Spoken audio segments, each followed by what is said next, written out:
तो आदाब, नमस्कार, गुड इवनिंग, सत श्री अकाल। एक बार फिर आप तमाम लोगों का स्वागत है क्राइम तक की कहानी के इस एपिसोड में। उम्मीद है पूरी फैमिली अच्छी होगी, अपना और अपनों का ख्याल रख रही होगी।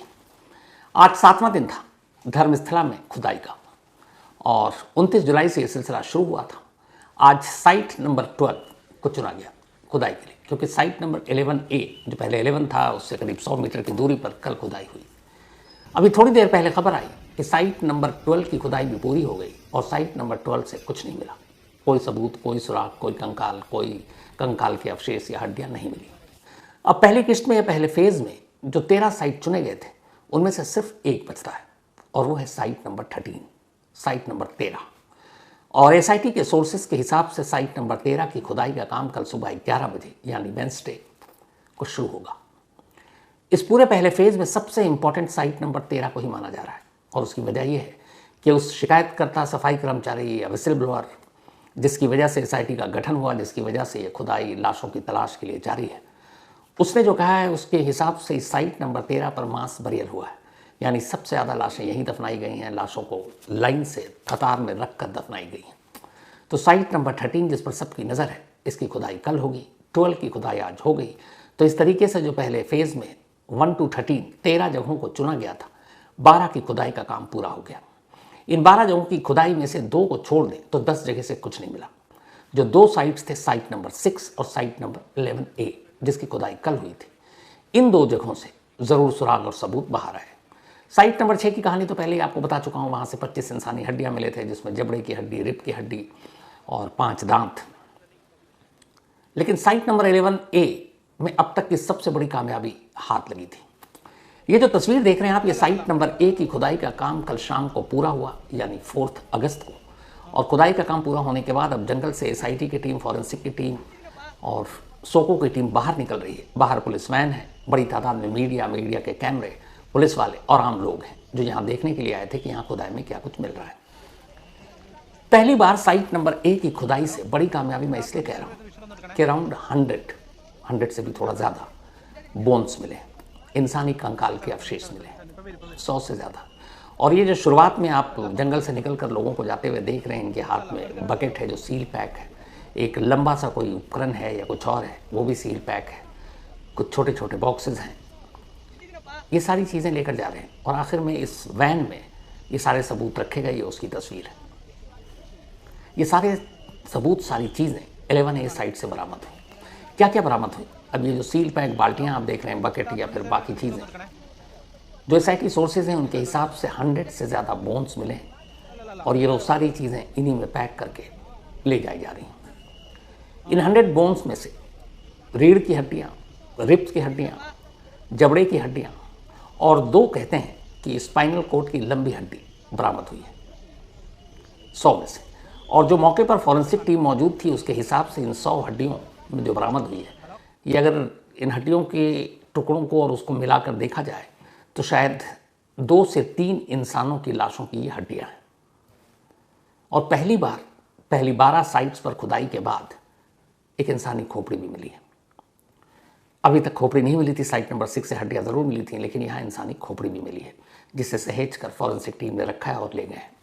इसके अलावा यहाँ से एक अजीब चीज़ मिली कि जिस साइट 11A पर खुदाई हो रही थी उसके पास एक साड़ी लाल रंग की, जो एक 6 फीट ऊंचे पेड़ से एक गांठ उसका बंधा हुआ था, एक सिरा, और ये साड़ी वहाँ थी जिसे फॉरेंसिक टीम ने वहाँ से उतारा है। जो फॉरेंसिक टीम पहली नज़र में उनके हिसाब से जो साइट 11A से सारी हड्डियाँ बरामद हुई, जो 2 से 3 लोगों की हो सकती हैं, उनमें से एक फीमेल है। तो ये तो सारी बरामदगी की बात हुई।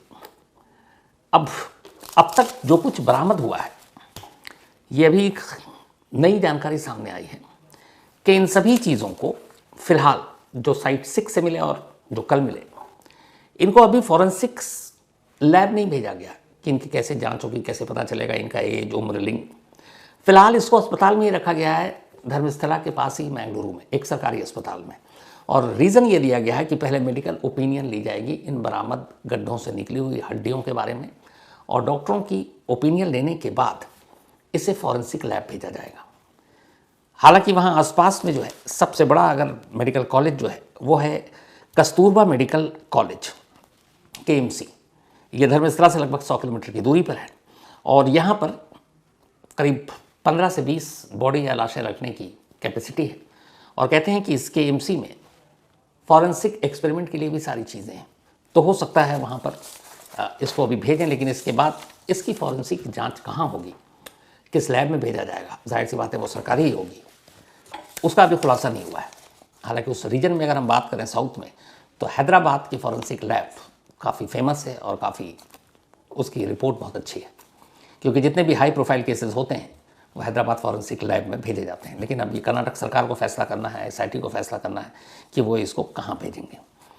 साथ ही इन बरामदगी के अलावा एक चीज़ और हुई है, वो ये कि अब SIT ने यह फैसला किया है कि जो शिकायतकर्ता सफाई कर्मचारी ने लोकेशन बताए पहले 13, उस 13 की खुदाई कल यानी 6 अगस्त को शुरू होने की उम्मीद है सुबह 11 बजे।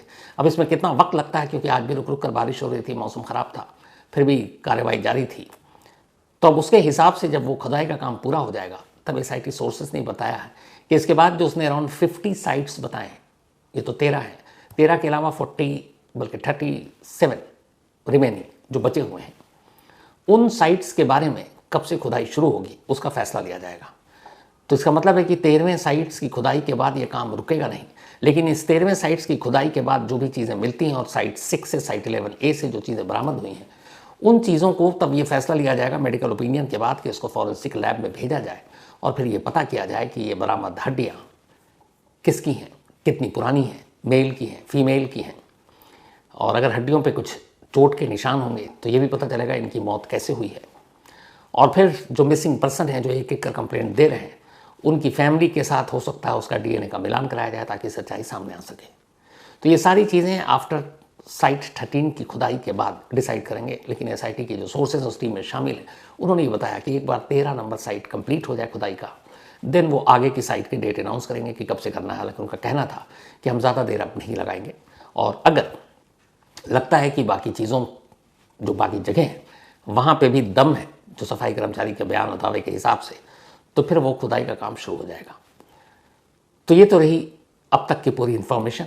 12 साइट्स कंप्लीट हो गए, 13वीं कल बची है जिस पर हर एक की नज़र है। अब इसी सफाई कर्मचारी के सामने आने के बाद कैसे हालात बदले हैं, इसके 2 एग्जाम्पल आपको देता हूँ। पहली, एक जयंत T नाम के गवाह ने आकर कहा था कि 15 साल पहले उसकी नज़रों के सामने 13 से 14 साल की एक लड़की की लाश पड़ी थी। उसने पुलिस में रिपोर्ट लिखाने की कोशिश की, पुलिस ने नहीं लिखा, पोस्टमार्टम भी नहीं किया और लाश वहीं दफना दिया, और कभी कोई सुनवाई नहीं हुई। अब जो बेलगाडिया पुलिस स्टेशन है धर्मस्थला में, उसने FIR दर्ज कर ली इस जयंत T की इस गवाही पर, और इसकी इस गवाही के बाद FIR दर्ज होने के बाद SIT ने कहा है कि जैसे ही वो साइट 13 को कंप्लीट करेगा, उनकी एक टीम जयंत की गवाही पर उस जगह पर जाएंगे और वहाँ भी खुदाई करेंगे जहाँ उसने कहा है कि 15 साल पहले एक 13-14 साल की लड़की को दफनाया गया था। ये पहला बदलाव आया है इस सफाई कर्मचारी के सामने आने के बाद। दूसरा इससे भी बड़ा है, ये दूसरा है अनन्या भट्ट केस का। अनन्या भट्ट केस के मामले में आखिरकार करीब 22 साल बाद उसकी मां को इंसाफ मिला, पहली लड़ाई जीती। अभी लड़ाई पता नहीं कहां तक जाएगी। अनन्या भट्ट एक उडुपी में मेडिकल कॉलेज, और उसी मेडिकल कॉलेज में वो फर्स्ट ईयर की स्टूडेंट MBBS कर रही थी। तो अनन्या भट्ट फर्स्ट ईयर की स्टूडेंट थी और 2003 में वो धर्मस्थला जाने का फैसला करती है। अनन्या धर्मस्थला के आसपास उसके कई दोस्त थे लोकल, जो उसी उडुपी के कॉलेज में उसके साथ मेडिकल की पढ़ाई कर रहे थे, लेकिन रहने वाले धर्मस्थला के आसपास के गांव के थे। तो लोकल लोग थे, छुट्टियां हुई तो उसने कहा एक बार धर्मस्थला मैं भी जाती हूँ, वहाँ मंदिर के दर्शन भी करूँगी, वहाँ थोड़ा घूम भी लूँगी। तो 2003 में अनन्या वहाँ पहुँचती है अकेले। वहाँ जाने के बाद वो अपने दोस्तों से मिलती है, उसके बाद दोस्त उसको घुमाते हैं। फिर शाम को, जिस दिन वो पहुंची थी, उसी शाम वो उसे लेकर धर्मस्थला टेम्पल पर पहुंचते हैं। धर्मस्थला टेम्पल पर पहुंचने के बाद उससे कहते हैं कि तुम जाओ यहाँ पे, देखो, घूमो फिरो, दर्शन करो, मैं बाकी कपड़े और दूसरे सामान लेकर आता हूँ, क्योंकि रात को जहाँ ठहरना है वहाँ फिर सब चलेंगे। तो सब अपने घर चले गए कपड़े और ज़रूरी सामान लेने के लिए, अनन्या को उसी टेम्पल के बाहर छोड़कर। कुछ देर के बाद जब वो लोग लौटे, वो बता कर गए थे कि वापसी में हम यहाँ मिलेंगे। तो अनन्या वहाँ नहीं थी। उन्होंने चारों तरफ उसे ढूंढा, कहीं नहीं मिली। आसपास के लोगों से पूछा, कोई सुराग नहीं। ढूंढते ढूंढते रात हो गई। पहले उन्होंने लगा कि कहीं आसपास न चली गई हो, लेकिन रात हो गई, मिली नहीं। तब उन्होंने अगली सुबह अनन्या की माँ सुजाता को फ़ोन किया। सुजाता भट्ट को उन्होंने बताया कि ऐसे अनन्या थी, मंदिर के पास छोड़ा और उसके बाद गायब हो गई। ये सुनकर सुजाता भट्ट परेशान, वो दूर थी। उसके बाद वो फ़ौरन घर से निकलती हैं और धर्मस्थला पहुंचती है। लेकिन जब वो धर्मस्थला पहुंचती है तब तक अनन्या भट्ट को गायब हुए 2 दिन हो चुके थे, 48 घंटे। अब वो आसपास हर तरफ उसे ढूंढते हैं लेकिन कहीं नहीं मिलती। अनन्या की माँ परेशान, सुजाता भट्ट जिस जगह पर उसके दोस्तों ने बताया था यहाँ छोड़ कर गए थे, वहाँ आसपास छोटी छोटी दुकानें भी हैं, लोग थे। सुजाता एक पागल माँ की तरह बेचारी, जिसकी बेटी गायब है, बदहवास ढूंढ रही है। वो आसपास के लोगों से पूछती कि तस्वीर लेकर कि क्या आपने इस लड़की को देखा है। ये सुजाता भट्ट का स्टेटमेंट है। उन्होंने कहा कि जब जब वो तस्वीर दिखाकर उस जगह पर लोगों से पूछताछ की तो ज़्यादातर लोगों का एक ही जवाब उनको मिला, और वो जवाब ये था कि अम्मा यहाँ मत ढूंढो, यहाँ बहुत सारी ऐसी लड़कियाँ आकर गायब हो चुकी हैं और ये धर्मस्थला में आम बात है। ये उनका स्टेटमेंट है। सुजाता भट्ट, अनन्या भट्ट की माँ, जो मेडिकल स्टूडेंट थी। खैर हर तरफ से परेशान हो गई। परेशान होने के बाद लास्ट में वो पहुँचती हैं पुलिस स्टेशन और जाकर रिपोर्ट लिखाते हैं के लिए कि मेरी बेटी यहाँ आई और वो गायब हो गई। पुलिस वाले माँ की बात सुनते हैं, रिपोर्ट लिखने से इनकार कर देते हैं, कहते हैं कि कहीं इधर उधर चली गई होगी, अपनी मर्जी से, आप हमारा टाइम बर्बाद मत करो। वो बहुत गिड़गिड़ाती हैं। पुलिस वाले कहते हैं पहले ढूंढो, शायद मिल जाए। वो फिर जाती हैं, ढूंढती हैं, फिर 1-2 दिन बीत गया, मिलती नहीं है, फिर पुलिस स्टेशन जाती हैं। पुलिस वाले फिर रिपोर्ट नहीं लिखते। तब कोई भला शख्स मिलता है धर्मस्थला में, वो कहता है कि देखो इस धर्मस्थला पूरा शहर एक ही ख़ानदान, एक ही घर की वजह से चल रहा है, तो अगर धर्मस्थला के इस सारे लोगों के जो ओनर हैं, मालिक हैं, वो तुम्हारी मदद करेंगे तो फिर पुलिस भी मदद करेगी। बेटी की जुदाई में परेशान माँ फैसला करती है कि वो धर्मस्थला ट्रस्ट के ओनर के घर जाएंगी और वो पहुंच जाती हैं। वहाँ जाती हैं, घर के बाहर कुछ लोग थे। वो कहती हैं मेरी बेटी गायब है, मुझे मदद चाहिए, मिलने आई। अंदर से तो कोई मदद नहीं मिलती, ना कोई मिलता है, लेकिन बाहर खड़े 4 लोग अनन्या की माँ को धमकाते हैं कि तुम अपनी बेटी को भूलो और वापस लौट जाओ अपने घर। वो कहती हैं ऐसे कैसे चली जाऊँ। तब वो 4 लोग सुजाता भट्ट को उसी घर के बाहर बुरी तरह पीटते हैं। इतना पीटते हैं कि उनके सर में बहुत गहरी चोट आ जाती है, वो बेहोश होकर गिर जाती हैं। इसके बाद उन्हें अस्पताल ले जाया जाता है। तब तक चूँकि अनन्या के कुछ दोस्त थे, उन्हें भी मालूम था। फिर वो बेहोशी के आलम में थी, उन्हें बेंगलुरु के अस्पताल में ले जाया गया। अगले 3 महीने तक सुजाता भट्ट यानी अनन्या भट्ट की माँ कोमा में थी।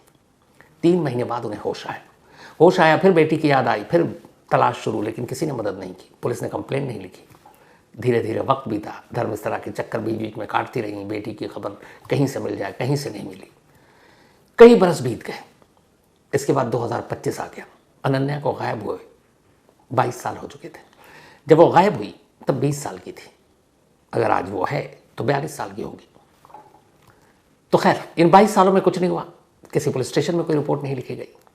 22 साल बाद अचानक सुजाता भट्ट को पता चला कि धर्मस्थला में एक सफाई कर्मचारी है जो 19 सालों तक धर्मस्थला में नेत्रावती नदी के किनारे सफाई का काम करता था, और उसने दावा किया कि उसने बहुत सारी लाशों को दफनाया अपने हाथों से। उन्हें लगा क्या पता अगर उनकी बेटी को मार दिया गया तो शायद इसी ने दफनाया हो। इस उम्मीद में वो वापस धर्मस्थला पहुंचती हैं, अभी इसी जुलाई के महीने में, पिछले महीने वहाँ पहुँचती हैं। फिर पुलिस के पास जाती हैं, पुलिस वाले फिर उन्हें बैरंग लौटा देते हैं। अब वो पता करती हैं शिकायत कर्मचारी कौन है, लेकिन उसकी आइडेंटिटी को छुपा कर रखा गया, उससे मिलना मुश्किल। तब फिर कुछ लोग सलाह देते हैं और वो एक वकील को हायर करती हैं, मंजूनाथ एम, ये उनके वकील हैं। मंजूनाथ एम को वो सारी कहानी सुनाती हैं। मंजूनाथ एम उन्हें लेकर एसपी के दफ्तर पहुंचते हैं। इस दौरान में अभी सफाई कर्मचारी और उसकी खुदाई की बात मीडिया में आनी शुरू हो गई है। एसपी को भी पता है बहुत सारे शिकायतकर्ता आएंगे। पहली बार 22 सालों में धर्मस्थला की पुलिस ने सुजाता भट्ट की कंप्लेंट को सुना और फिर कहा कि आपकी कंप्लेंट दर्ज करेंगे। 22 साल बाद अनन्या भट्ट की गुमशुदगी की एफआईआर दर्ज हुई और अब एसआईटी के पास भी ये कंप्लेंट गई है। जो सारी लाशों की रहस्य है जो ढूंढा जा रहा है, उनमें एक नाम अब अनन्या भट्ट का भी जुड़ गया है। अभी पता नहीं ऐसे नाम कितने और आगे जुड़ेंगे। 22 साल बाद एक माँ को आधा इंसाफ मिला, कम से कम कंप्लेंट तो दर्ज हो गया। अब आगे क्या होगा आने वाले वक्त में पता चलेगा। फिलहाल सबकी नज़र साइट नंबर 13 पर है, यानी 13वीं जगह जहाँ खुदाई कल यानी बुधवार को यानी 6 अगस्त को होनी है। और इस जगह को लेकर बहुत सारे लोग बहुत सारी बातें कर रहे हैं, लेकिन सच्चाई क्या है, क्या सामने आएगी, कल इसका अपडेट दूंगा। तो फिलहाल कहानी में आज इतना ही। लेकिन आज उत्तराखंड में जो तबाही आई, ऊपर वाला खैर करे और जो लोग गुम हैं वो सही सलामत मिल जाए, यही दुआ है। बादल के फटने से मुझे 2014 का वो मंजर याद आ गया जब उत्तराखंड में इसी तरीके की आफत आई थी। देखते ही देखते आशियाने बह गए, घर गिरौंदे की सब बह गए, कई लोग चपेट में आए। बस सब ठीक हो, यही दुआ है। राहत का और बचाव कार्य जारी है वहाँ पर। तो ये तो रही उसकी अपडेट। बाकी कल धर्मस्थला की जो भी अपडेट होगी आप तक ज़रूर पहुंचाऊंगा। बहुत सारे लोगों के मेल आ रहे हैं इस धर्मस्थला को लेकर के, सर ये कब तक चलेगा। मैंने पहले भी कहा था आपको कि सच्चाई कब बाहर आएगी। ज़्यादातर लोग ये पूछ रहे हैं, जब इतनी सारी चीज़ें सामने हैं तो फिर एक्शन क्यों नहीं हो रहा है। बड़ी मुश्किल से तो SIT बनी है साहब, बरसों पुराने मामले हैं, एक एक कर खोद कर निकाले जा रहे हैं। और अभी जैसा मैंने कहा कि अभी तो 13वीं साइट कल पूरी होगी, उसके बाद अभी लगभग 35-40 साइट और हैं। तो जब वहाँ से सारी चीज़ें निकल आएंगी उसके बाद आगे की कार्रवाई होगी, तो उसके लिए भी हमें लगता है कि इंतज़ार करना पड़ेगा। खैर, इस खबर पर लगातार पूरी क्राइम तक टीम की नज़र बनी हुई है और हम आपको लगातार इसके बारे में अपडेट ज़रूर देते रहेंगे। फिलहाल कहानी में इतना ही, लेकिन कहानी खत्म करूँ उससे पहले वही अपना सिलसिला। आज वेदांत चौरसिया एंड ज्योति चौरसिया, इन दोनों का जन्मदिन है। और कमाल ये है कि दोनों बाप बेटे हैं, तो एक ही दिन पिता का भी और बेटे का भी बर्थडे। तो वेदांत एंड ज्योति जी, आप दोनों को बहुत बहुत बधाई जन्मदिन की। मुकेश मौर्य, इनका भी आज बर्थडे है, तो हैप्पी बर्थडे मुकेश। साथ ही शिवनाथ का भी आज जन्मदिन है, तो हैप्पी बर्थडे शिवनाथ। और ये भेजा है शेषनाथ ने। इसके अलावा फरीदा खातून, इनका भी आज बर्थडे है, तो हैप्पी बर्थडे फरीदा जी। और ये भेजा है मोहम्मद फ़हीम ने, मोहम्मद फ़हीम की वाइफ है फरीदा। साथ ही अनिल सिंह का भी आज जन्मदिन है, तो हैप्पी बर्थडे अनिल सिंह, आप हमेशा अच्छे रहे, खुश रहे, एंड थैंक यू इस खूबसूरत मेल के लिए। और ये भेजा है सृष्टि सिंह ने, जो इनकी वाइफ है। इसके अलावा Mohammed Adil, thank you so much आपके मेल के लिए, आपके प्यार के लिए, और ये प्यार यहीं बना रहे। तो फिलहाल कहानी में आज इतना ही। अब आपसे मुलाकात होगी कल रात 9 बजे किसी नई कहानी के साथ। तब तक अपना और अपनों का ख्याल रखिएगा। Thank you very much.